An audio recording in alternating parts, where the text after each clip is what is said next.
The Institute of Supply Management, ISM, Manufacturing Purchasing Managers Index, PMI, report on business is based on data compiled from monthly replies to questions asked of purchasing and supply executives in over 400 industrial companies.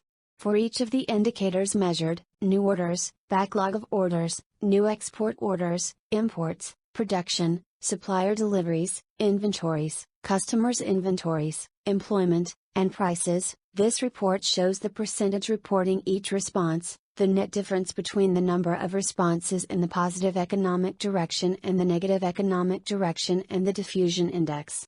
Responses are raw data and are never changed. The diffusion index includes the percent of positive responses plus 1/2 of those responding the same, considered positive.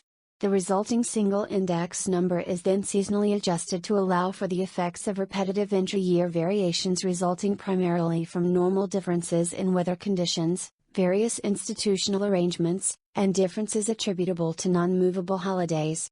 All seasonal adjustment factors are supplied by the U.S. Department of Commerce and are subject annually to relatively minor changes when conditions warrant them. The PMI is a composite index based on the seasonally adjusted diffusion indices for 5 of the indicators with varying weights: new orders 30%, production 25%, employment 20%, supplier deliveries 15%, and inventories 10%. The prices paid subcategory is a diffusion index calculated by adding the percent of responses indicating they paid more for inputs plus 1/2 of those responding that they paid the same for inputs. The resulting single index number is then seasonally adjusted. The prices paid diffusion index is one of a number of indicators pointing to the degree of inflationary pressures in the economy.